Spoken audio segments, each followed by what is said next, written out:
Erin didn't steal jewelry, she stole pressure. She built a secret pipeline through my ranch, pumped water from my spring to keep her HOA's fake lake reflective, and called it community resource sharing. No permit, no heads up, just confidence and a clipboard. So I bought the ridge above her subdivision and installed a valve. Now her lake smells like armpit, and I sleep great.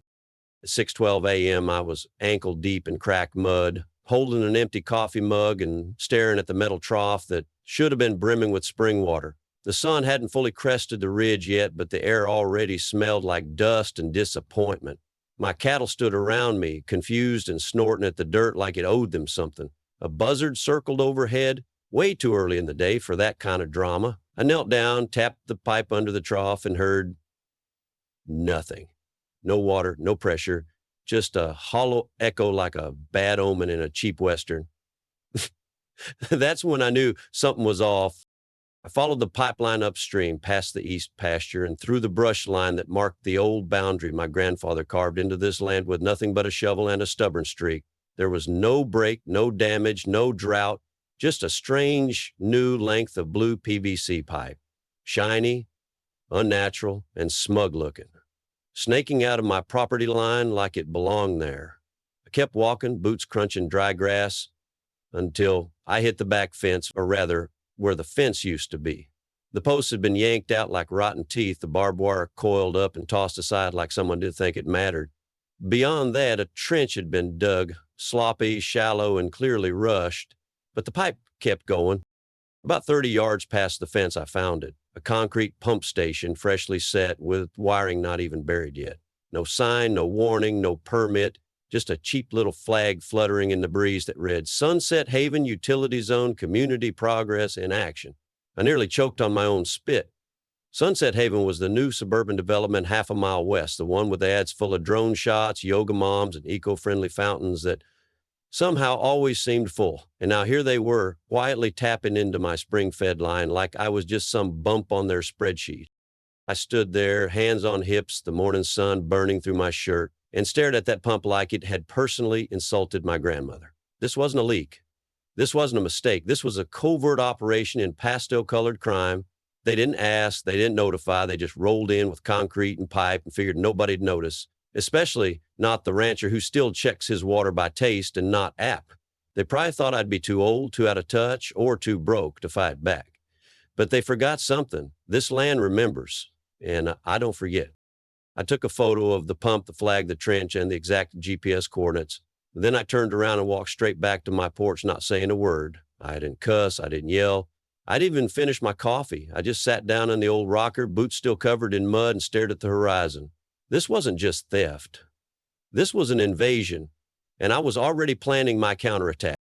I didn't storm into Sunset Haven the next morning. I cruised in, slow and dusty, like a man bringing news of a coming drought. The contrast was immediate. Where my land cracked under sun and time, theirs gleamed like a catalog cover. Identical box houses painted in nervous pastels, plastic grass rolled out like cheap promises, and decorative solar panels that probably couldn't power a blender.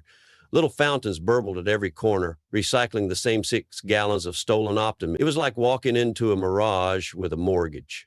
And in the center of it all sat the HOA building. Glass walls, fake stone siding, and a metal sculpture out front shaped like a drop of water. I didn't know whether to laugh or arrest someone. Inside, it was colder than a hotel minibar. The floor was polished so smooth I could see my boot scuffs like a crime scene. And behind a desk the size of a cattle trailer sat Karen, short bob haircut, blazer 2 shades too aggressive, sipping something green through a stainless steel straw.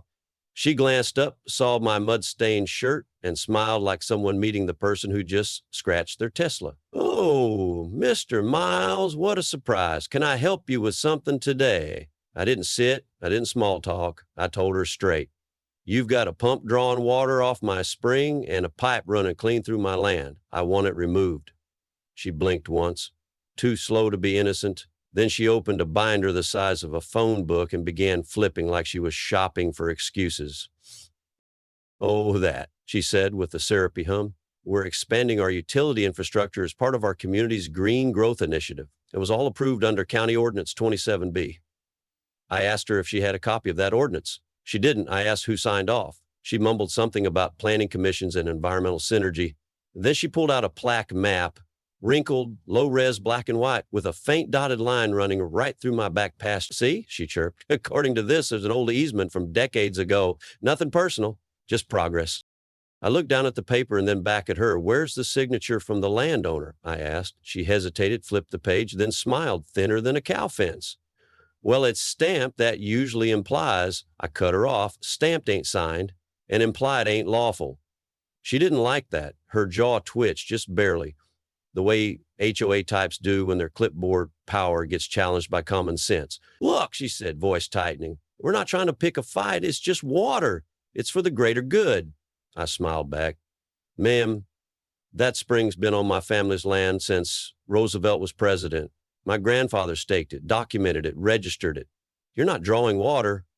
You're drilling into a legacy. She didn't answer, just tapped her pen twice like she wanted to write me a fine but couldn't find the right form. I tipped my hat and left without another word, but as I stepped out into the baking light of their artificial paradise, I realized something. Karen wasn't bluffing because she didn't think she had to. She believed her suburban paperwork universe outranked history, but she was about to learn something important. Out here, ink fades, but land remembers. And I had just remembered exactly where my grandfather stored the proof. I drove straight from Sunset Haven to the county recorder's office, skipping lunch and skipping rage. Anger is a poor fuel for a long wart. I needed facts, ink, and old paper with legal teeth. The building was a squat tan box with buzzing lights and the smell of old coffee, exactly the kind of place that holds the truth nobody reads anymore. I asked the clerk for records on my property, specifically anything tied to spring access or historical land use. She raised an eyebrow, but they obliged. 10 minutes later, she rolled out a drawer labeled Miles F. and handed me a folder thicker than a Sunday church roast. Inside, gold, my grandfather Franklin Miles had filed exclusive water rights in 1953, back when folks still signed things in triplicate and knew what a spring was worth in the desert. The paperwork detailed the headwaters of Dry Cedar Spring, mapped with pencil and grit, and clearly stated priority use for agricultural purposes. The flow was tracked for 7 miles, including volume estimates, tributary markers, and usage limits, all recorded before the state modernized its registry. And here's the kicker. Not only did we own the land, we owned the source and every legal drop for almost 8 downstream miles. Sunset Haven's pump was pulling from mile 1.3. That meant their HOA pipe wasn't just an inconvenience, it was trespassing through time. I sat there flipping through those brittle old pages when something clicked. I remembered a jagged ridge just past my northeast fence, land no one wanted because it was too steep for cattle and too dry for anything else. But I remembered seeing a trickle once after heavy rain. Place where the water didn't just pass through, it was born. I asked the clerk to pull zoning on that parcel. It wasn't mine. It belonged to an old-timer named Wyatt Huckley. Hadn't changed hands in 40 years. I asked if it was for sale. She laughed. Everything's for sale if the buyer's stubborn enough. That night, back on my porch, I stared toward that ridge. The stars were out, the cattle were quiet, and I was holding a folder older than Karen's sense of boundaries. I wasn't just thinking about lawsuits anymore. I was thinking upstream. Because if HOA thought they could steal my water through a loophole, I'd seal that hole shut and buy the key. Not just fight back, own the high ground, the kind of ownership you can frame on a wall or use in court. The next morning, I grabbed my hat, my boots, and a cashier's check, not to protest, not to argue, just to offer a deal Wyatt Huckley couldn't refuse. The land at the top of the spring wasn't pretty, it wasn't profitable, but to me it was sacred. If I could plant one flag there, I wouldn't just be stopping Sunset Haven, I'd be bottling the storm they didn't know was coming. I wasn't fighting the HOA, I was about to own the sky above them. Wyatt Huckley met me on his crooked porch with a cigarette in one hand and a coffee cup that looked older than both of us in the other. He squinted at the sun like it owed him rent and didn't bother to stand up straight. "You're Franklin's grandson," he rasped, like it was both a compliment and a warning. I nodded and handed him the cashier's check. No agents, no contracts, just handshake law. He whistled low and said, "You want the ridge? Nobody's wanted that pile of rocks since Reagan was in office." I told him I wasn't buying it for grazing. I was buying it for what ran under it. His eyes narrowed, but he didn't ask questions. We spit shook on it, and that was that. By sunset, The top of Dry Cedar Spring was mine, and with it, control of everything downstream. The next morning, I called up Tommy Gage Jensen, old buddy from my days in the Bureau of Land Management, and the only man I trust with pipes, pressure, and plausible deniability. He rolled up in a beat-up work truck with more gauges than a submarine and a grin that said he'd been waiting for an excuse like this. "So, who are we draining today?" he asked, climbing out with a six-pack of electrolyte beer. We spent the next 10 hours mapping the ridge, measuring flow, and installing a discreet but effective redirection valve. It wasn't flashy, just a system to catch the spring's output and divert it into a custom-built storage tank we dropped behind some scrub brush. Legal, contained, invisible to anyone not standing 2 feet from it. On the third day, a stranger wandered up the ridge in a Sunset Haven polo, camera clipped to his chest and clipboard in hand. "Afternoon," he said too cheerfully. "I'm with the HOA water compliance team, just checking on regional flow to ensure sustainability alignment." Tommy looked at him like he'd just asked if cattle needed Wi-Fi. "You got a warrant?" I asked. He blinked. "Excuse me? You're on private land, bud. Unless you got a signed inspection order from the county or the owner, you're trespassing." He stammered something about community oversight. Tommy just snapped a photo of him and said, "We align with the law, not the lawn." The guy left in a hurry, tripping over a yucca bush on the way down. By the end of the week, the tank was 40% full, and the downstream pipe feeding Sunset Haven was showing signs of fatigue. Nothing drastic yet, but their fountains started gurgling instead of flowing, and their ornamental lake had a new mud ring around the edge. Karen hadn't connected the dots, but the pressure gauge sure had. I made sure the flow wasn't shut off, just pinched. Enough to cause questions, enough to brew panic, because while they were still hosting board meetings and yoga brunches, I was bottling leverage. They took my water, I took their future pressure. By Monday, the tank was humming like a satisfied beehive, and the spring was flowing at a polite trickle, just enough to keep the cattle calm and the land honest. Downstream, however, things were starting to itch. Sunset Haven's fountain sputtered like broken soda machines, and their eco lake dropped by nearly a foot, revealing a slick brown shoreline that smelled like overripe zucchini left in the sun. At 7:42 a.m., someone in the HOA Facebook group posted, "Anyone else's shower pressure weird today?" By noon, 3 more chimed in with complaints about their dishwashers making gasping sounds. I watched it all unfold from my porch with a cup of black coffee and the quiet satisfaction of a man who knows exactly where the water is and isn't. By Tuesday, chaos had gone digital. Posts flooded local forums. "Grass turning yellow, help. Does anyone know who to contact about emergency irrigation?" One particularly angry user named @YardWarrior78 wrote, $890, 0 cents K for a view, and I can't even flush my damn toilet. It got so bad the HOA disabled comments on their main page. That only made it worse. Memes started popping up. Stock photos of Karen Two Delaney's holding wine glasses with captions like, "Hydration is for the weak." My favorite was a photoshopped image of their dry lake with someone paddleboarding in a mud puddle. The internet was doing my work for me, and I hadn't even turned the pressure valve all the way yet. That evening, I got a call from Riley, friend, journalist, and collector of juicy disasters. "So," she said, "I'm hearing rumors about a ghost drought hitting Sunset Haven." And I just sipped my coffee and said, "Rumors are like creeks. Some of them start from a trickle." By the next morning, her article hit the local paper with a front-page title, "When a Desert Fights Back." It was equal parts investigative and poetic, with a not-so-subtle nod to Karen's clipboard empire and their mysterious drop in water. She didn't name me directly, but the subheadline read, "A Rancher's Legacy, a Stolen Stream, a Community Learning the Price of Convenience." The HOA board must have had a group aneurysm. That same night, just before midnight, motion sensors near the ridge lit up. I got the alert on my phone and flicked over to the live camera feed. There they were, 2 figures in Sunset Haven polos and headlamps, crouched by the redirection valve with a toolbox. One of them pulled out a cordless pump, the other was fiddling with the casing, but what they didn't notice was the blinking red light above them, blinking in perfect sync with the infrared camera mounted just 10 feet away. Tommy had labeled the camera file Karen's Midnight Plumbing Adventure.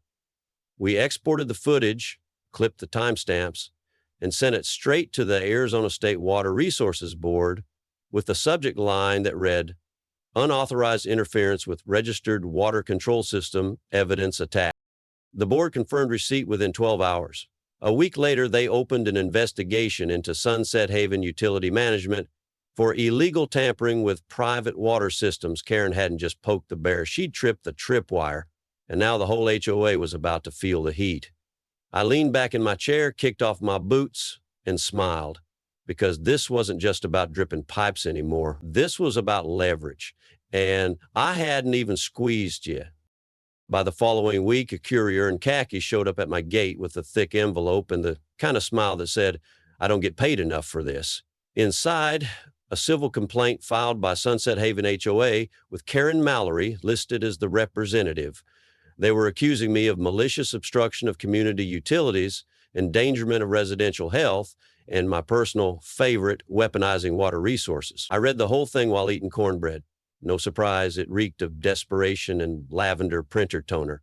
I handed the papers to my lawyer, Dale Murchison, who laughed so hard he dropped his phone in his coffee. "Let's take him for a walk," he said. 2 weeks later, we were in court. Karen strutted in like she was entering a TED Talk. Her outfit screamed executive hydration specialist, and her laptop had more stickers than a teenager's skateboard. She set up a PowerPoint presentation with transitions so dramatic the bailiff flinched.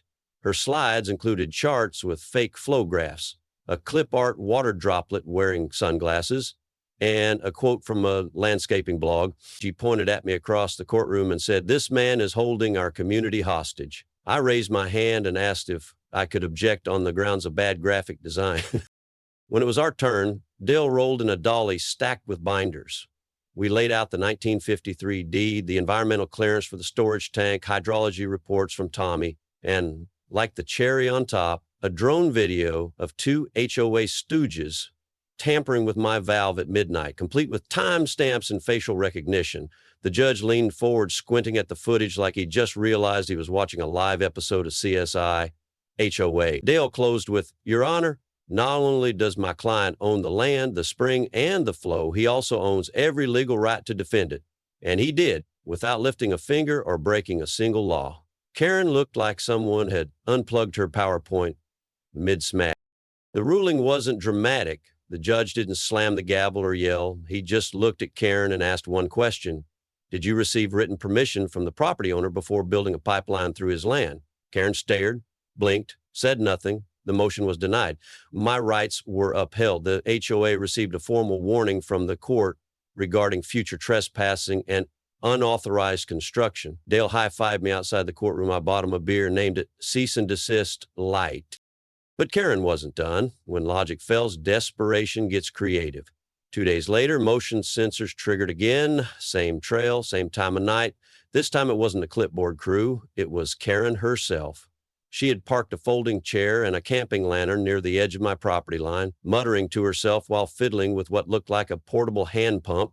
She had duct-taped a garden hose to a bucket and was trying to recapture her HOA's water one slurp at a time. I didn't confront her. I just let the night vision camera roll and made popcorn, because when someone brings a bucket to a water war, you let them. The footage of Karen crouched by the spring, garden hose duct taped to a 5-gallon bucket like a DIY survivalist, hit the internet before I even had my coffee the next morning. Riley had taken the liberty of submitting the clip, blurred just enough for deniability, to a local news outlet under the headline, "HOA Leader Resorts to Guerrilla Hydration." Within hours, it was trending on Facebook, TikTok, and even made its way into a parody rap on YouTube titled Bucket Queen. The memes were relentless. One had her photo with the caption, "She came, she siphoned, she failed." Another featured a fake product ad, "Karen's Tears, now with 0% legal standing." By the weekend, Sunset Haven looked like a suburb mid-evacuation. Lawn signs saying HOA Future popped up overnight. A group of residents marched down Fountain View Lane, ironic given the fountains were now bone dry, chanting, "No more board, restore the creek." One dad was spotted peeling the HOA compliance sticker off his garage with a paint scraper while his kid held a sign that read, "Don't find my lemonade stand again, Karen." Meanwhile, 3 HOA board members filed formal resignations citing a breakdown in trust and resource management. Translation, Karen had nuked the neighborhood with a bucket and a bad attitude.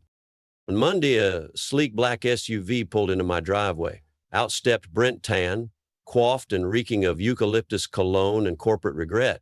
He introduced himself as the Senior Development Liaison for Horizon Communities, the firm behind Sunset Haven.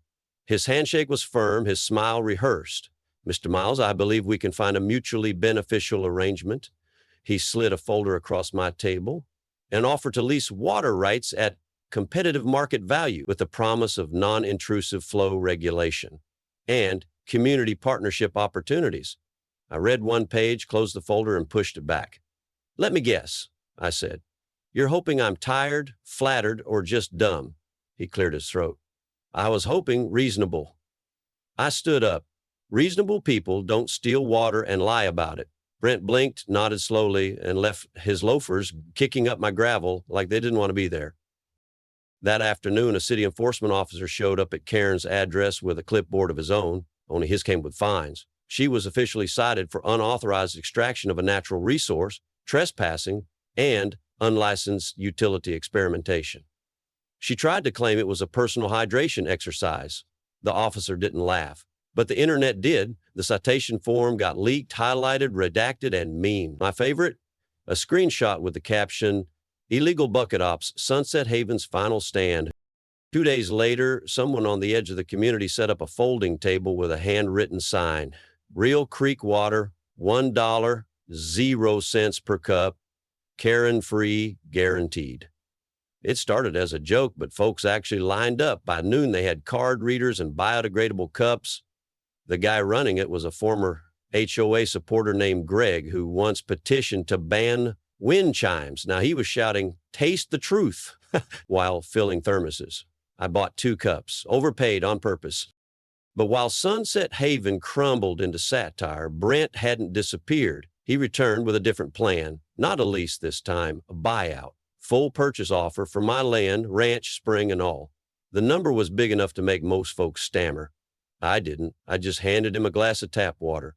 "That's the last drop you'll get for free," I said. He didn't drink it. He didn't argue. He left like a man who'd been outbid by common sense. And behind him, Sunset Haven continued to dry and crack, 1 inch closer to collapse. Brent never came back. His silence was louder than any offer. By the end of the month, the HOA had officially dissolved after a 71% resident vote. Karen's name was scrubbed from every corner of their website, and her pastel kingdom collapsed without ceremony. One morning, a moving van rolled up to her place. By noon, it was gone, along with the woman who once handed out fines like coupons. Word was she relocated to Nevada to consult on community sustainability. I figured the desert would handle her just fine. But while she vanished, something surprising took root. The same neighbors who once watched me like I was the town bear were now knocking on my door, not to complain, but to connect. It started with 3 families. They showed up with pie, awkward smiles, and a manila envelope filled with handwritten notes. Requests to lease water access directly from me, not the board, not a third-party firm, me. They didn't beg, they offered terms, capped flow limits, monthly payments, and most important, no interference. I sat them down at my kitchen table, poured coffee, and told them I wasn't interested in selling water. I was interested in earning neighbors. By the end of the week, I'd signed 17 individual lease agreements. Nothing fancy, just fair. Flow amounts were based on household size. They maintained their own taps. I maintained the source. And we agreed no one would dig, drill, or divert without my written approval ever again. The lake, or what was left of it, became the next project. A group of residents volunteered to remove the concrete lining and regrade the banks. They planted native sedge, willow saplings, and even brought in a few frog boxes for the coming rains. Riley wrote a follow-up article titled "From HOA to Habitat: How a Community Let Go of Control to Embrace Conservation."